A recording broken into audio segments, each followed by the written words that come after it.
Hey guys, today we are starting section 12.3 and here we're going to talk about tangent lines and velocity, and this is now really the thick of it when it comes to calculus. Extremely important stuff.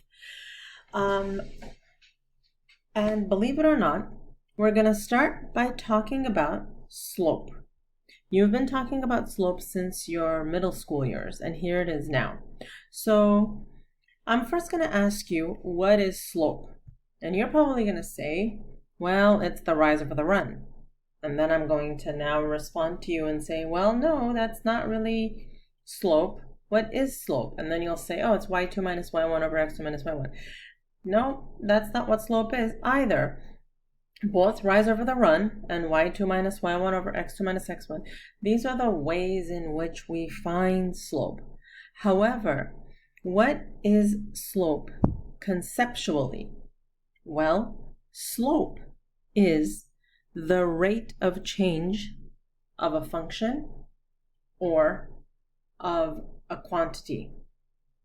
In other words, it is the amount y changes with respect to a change.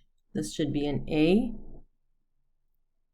With respect to a change in x. What else does that mean? If I have a curve like this line here, so remember, a curve is any graphical representation of a function. So if I have a curve, right, and suppose I'm at, a certain x value here, slope is this. If I move over horizontally 1 unit in x, how much has the y value changed vertically? That's what slope is. Okay, so how much is the y value changing as you move 1 unit over in x? That's what slope is. In short, slope is the rate of change. It's how quickly the graph is increasing or decreasing as you move over an x. So simply put, slope is rate of change. And I want you to say that sentence to yourself every night before you go to bed 10 or 15 times. So slope is a rate of change. Slope is rate of change. Slope is rate of change. And it has to be instant so that if you're ever walking down the street, when we are able to be walking down the street together and somebody comes over and taps you on the shoulder and they say, hey, what is slope? You should be able to immediately say it's rate of change. That's what it is. That's where we're going. Okay, so now moving along, I want to find the slope of this curve. Now this is a linear curve and the equation of it is f of x is equal to x plus 2. I want to find the slope of this curve at a specific point 3, 5. That's this blue point, closed circle right there, 3, 5. I want to find the slope at that point. Okay, well, this is a linear curve, right? The slope is the same anywhere. So to find the slope at that curve, at that point, 3, 5, what I do is I take 2 points near 3, 5, and I use the slope formula. So to find the slope at that closed dot, I take 2 other points, preferably 1 on either side, right? And I pick those points completely at random. So I pick 2 points, and now what I want to do is I want to find the slope in between them. So I want to see as I go over in x, how much am I going to have to go over in y, right? And we know how to find that. This is y2 minus y1 over x2 minus x1. And so that's how we determine what slope is. Now, this notation was fine when we were back in algebra and even in the beginning of this course. However, as we're moving to calculus, we now have to adapt our notation to function notation. So we know already that another word for y is f of x. So now if I have y2, that's f2 of x. And y1 is f1 of x. So then slope just becomes f2 of x minus f1 of x over x2 minus x1. So you see how this is just y2 minus y1 over x2 minus x1. And so now, from now on, this is the calculus notation that we're going to use for slope. The days for y2 minus y1 are long gone, okay? Another way you can do it is you can also say f of x2 minus f of x1 over x2 minus x1. They mean the same thing. Okay, all right, so that's how you find the slope here, and it's 7 minus 3 over 5 minus 1, and that's 1. Okay, well, that was easy because we did start with a linear curve. But how often are the curves linear? Not very. When a curve is not linear, the process is a little bit more complicated. It's not as accurate. You can't really do that, right? So we then have to find another way to do it. So for example, let's take a look at this example here. We have f of x equals x squared. Now, I want to find the slope of this curve at 1, 1, right there. So if I use the same process and if I pick 2 points. Now, before I do that, let's go on back here. So here I chose 2 points on either side. Hey, what else could I also have done in order to be a little bit more, efficient maybe? I could have also used the point where I'm finding the slope and an additional point. So that could have also worked, right? I would have still gotten 1 over 1.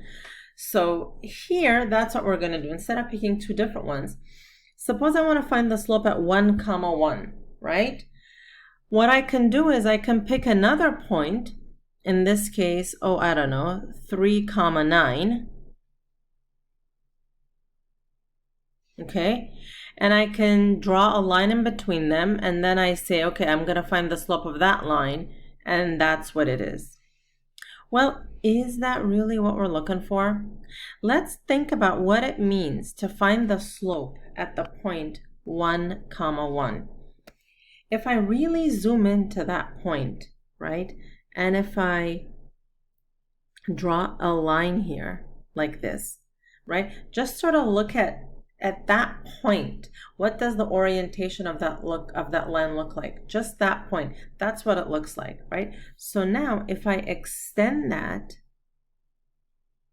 look, that, if I exaggerate, that is the slope at 1, 1.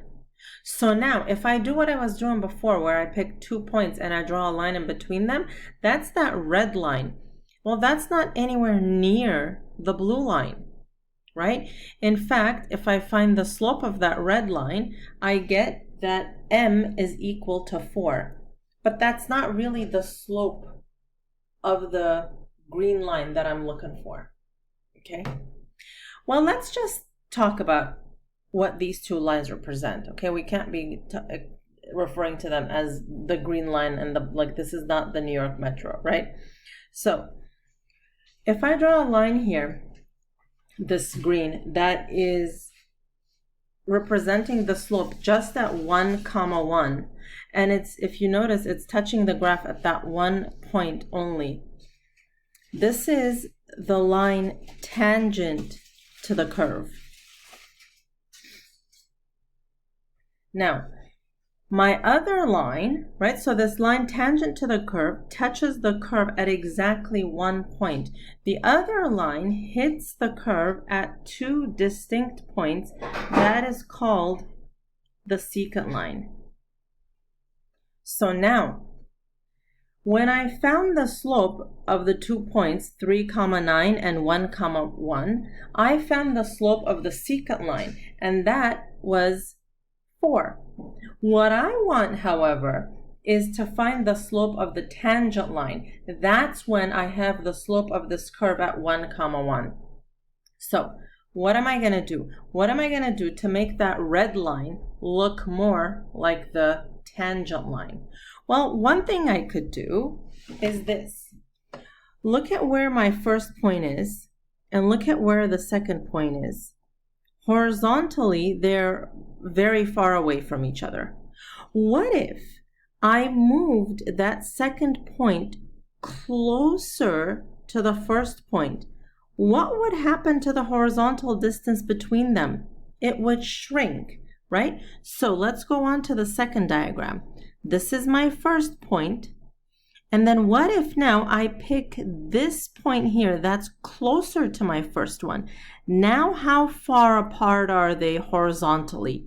Only half the distance. Well, now, right, now if you look at the tangent and the secant, look, they're closer to each other. So wait, I'm on the right track then. So what if I take that point and move it closer, even closer to the second point? So look, here is my first point. What if now I take a point that is so close, they're almost on top of each other? What happens now? That secant line becomes identical to the tangent line, right? So how did that happen? How did that happen? That only happened when we moved the points closer to each other. And in moving the points closer to each other, their x values got closer to each other. So, moving along then, let's now take this example. Suppose I want to find the slope of this at a certain point. Let's say O here, all right? And the value of that here, the x value is just x, right? That's where I want to find the slope. And so what is the y value of this? Well, if that's x, then the y value is f of x, right? Okay, now we said to do this, we need to pick a second point. I'm going to pick my second point here. Okay? Well, what's the value of that point? What's the x value there? Well, suppose I move over a horizontal distance of h. Well, if I start at x and move over to the right h units, that new point is x plus h. Well, now what is the y value of it? It's f of x plus h. Okay, now what I want to do is I want to find the slope of that line in between them. So let's find the slope. This is now a secant line. And I want to find the slope of the secant line, and it's going to be f of the second point, x plus h, so that's y2, minus y1 over x2 minus x1, x2 minus x1. What is that? F of x plus h minus f of x over, the x's cancel, h. This now is a very important quantity. This is the slope of the secant line. Okay, that's not what I want though. I want the slope of the tangent line. So how do I make it the slope of the tangent line? Well, I want to move the points so close to each other that this quantity here, that h, now decreases, and now the points are so close to each other that they're only a small unit apart, so that h is almost 0, right? H is the distance between the 2 points. I want to make that distance 0. So for a better approximation,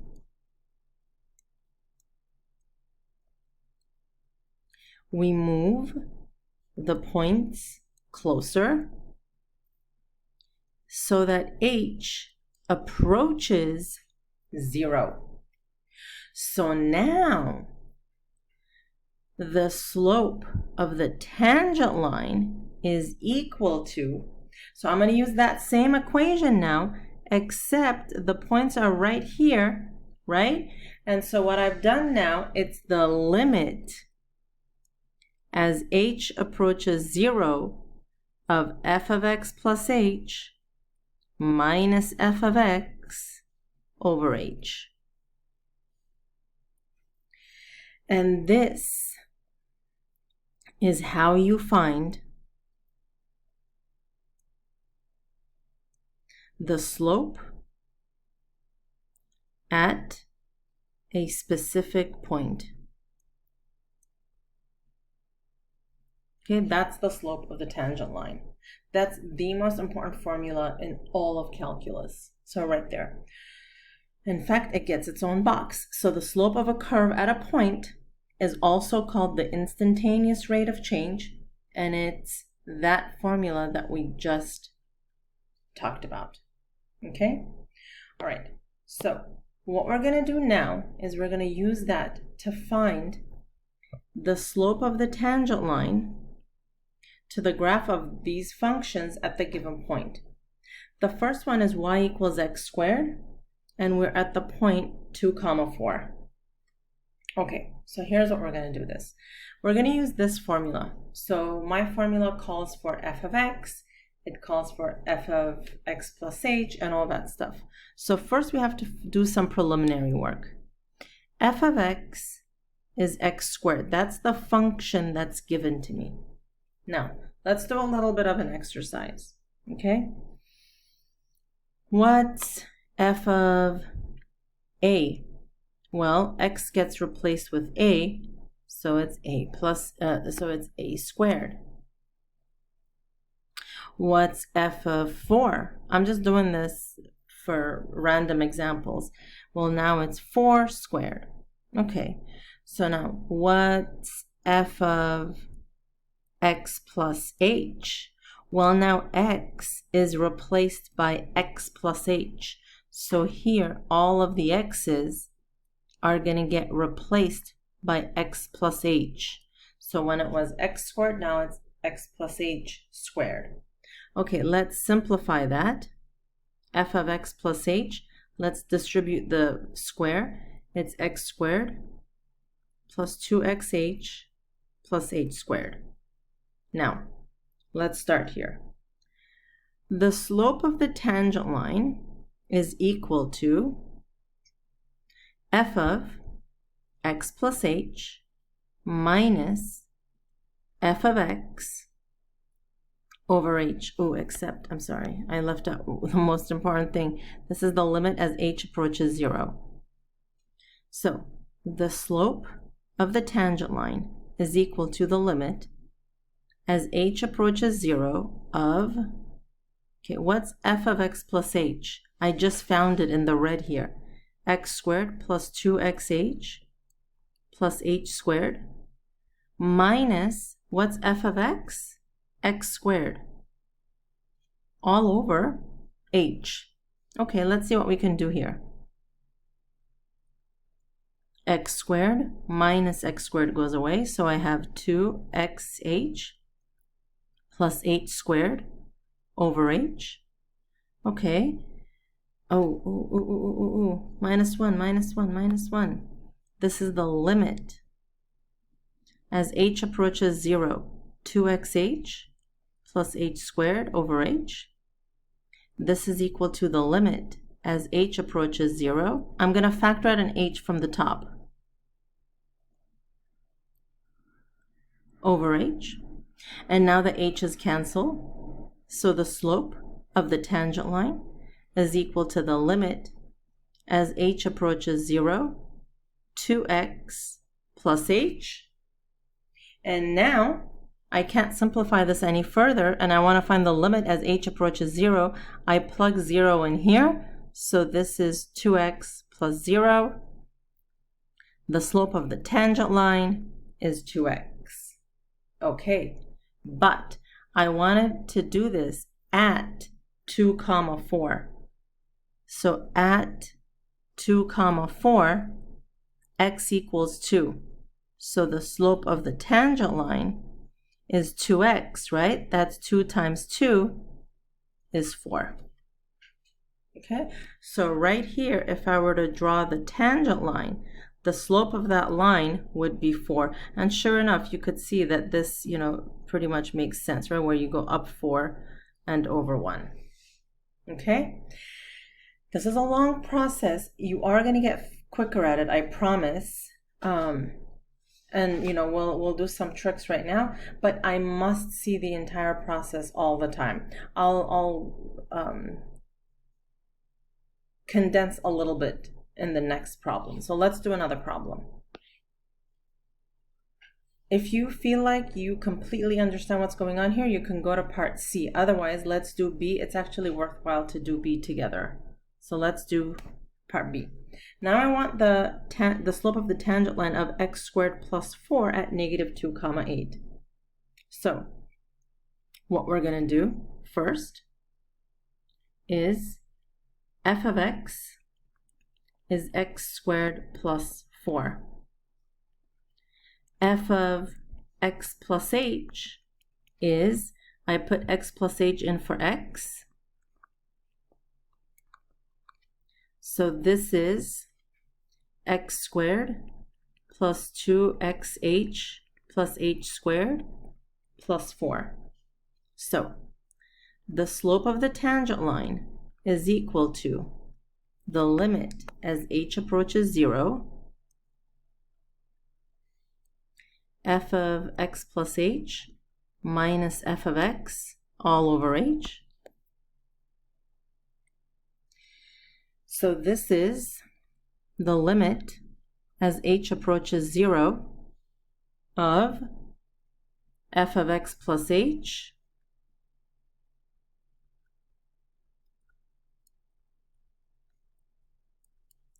minus, in parentheses, x squared plus 4 over h. Okay, so what is this? This is when you distribute the negative, right? This is the limit as h approaches 0, x squared plus 2xh plus h squared plus 4 minus x squared minus 4 all over h. The 4's will cancel, and I'll have x squared minus x squared will cancel. So I'll have the limit as h approaches 0, 2xh plus h squared over h. Now notice if I plug in h equals 0 here to evaluate the limit, I'll get 0 plus 0 over 0. So I can't do that, which means I need to do a little bit more, right?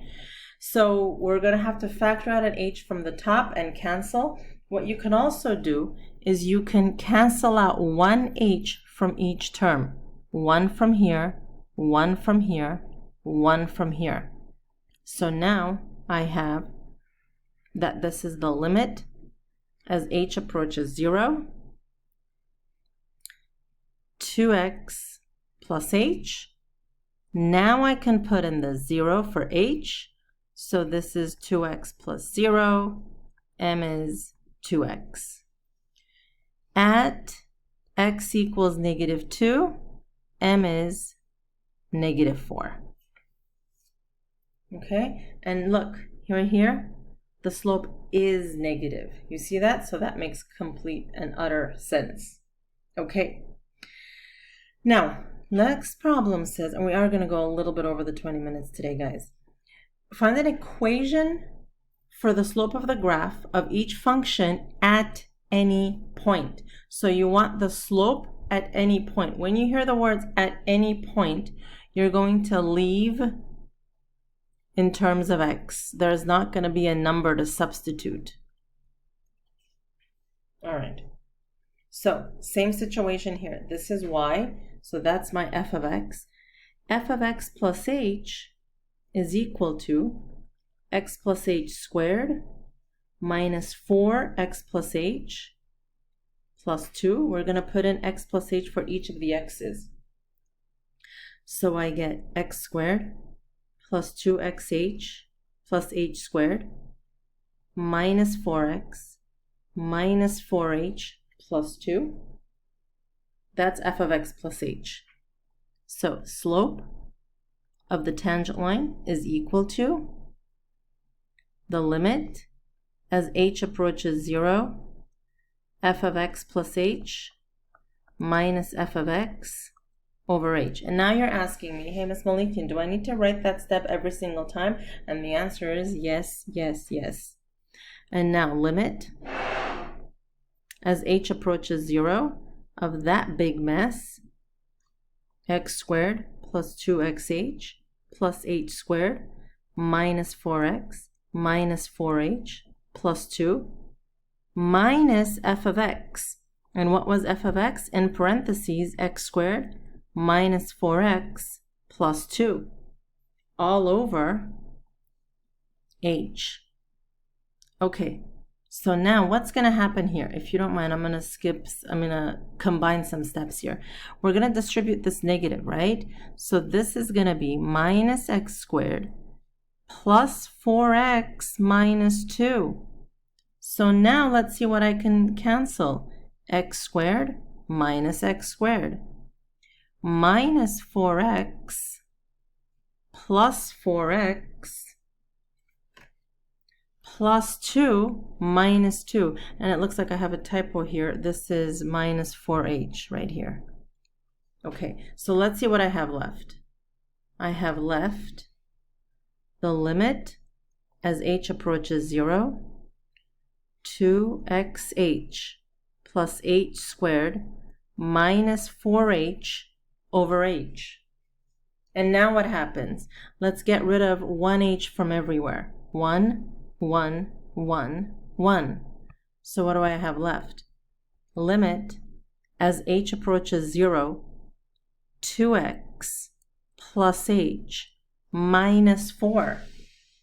Now let me plug in h equals 0, and I get m is 2x minus 4. It's like black magic. That h is a variable that you yourself introduced. It was not part of the problem to begin with. And because it's a variable that you introduced, it must disappear at the end, right? So your h's are going to go away every single time. All right, let's do one more, and this is going to be the last one we do. So here we have y equals 2 over x. F of x plus h is 2 over x plus h.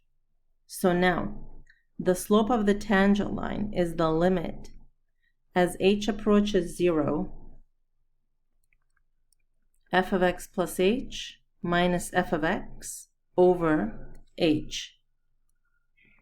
Limit h approaches 0. Okay, of what is f of x plus h? It's 2 over x plus h minus f of x is 2 over x over h. Okay, now you're thinking, hey, this looks like a better situation where if I plug in h equals 0, I'm not going to get 0 over 0. Well, let's see. If h here was 0, I would get 2 over x minus 2 over x, 0 over 0. Okay, that didn't work. So now I need to do something to simplify this, right? So obviously there's lots of things you could do. Basically, you have to do common denominator and get rid of the complex fraction. The easiest trick, right, of those in the know, here it is. Multiply the top of this main fraction by the common denominator here. So x plus h times x, right? So x plus h times x. And then if you multiply the top by that, you have to multiply the bottom by the same thing. Okay, so what have I done here? This is the limit as h approaches 0. So it's like I'm dividing each of these terms by x plus h times x. Another way of writing it is this. I multiply this first one by x plus h, x plus h. But please don't forget, you have to do it to the bottom as well.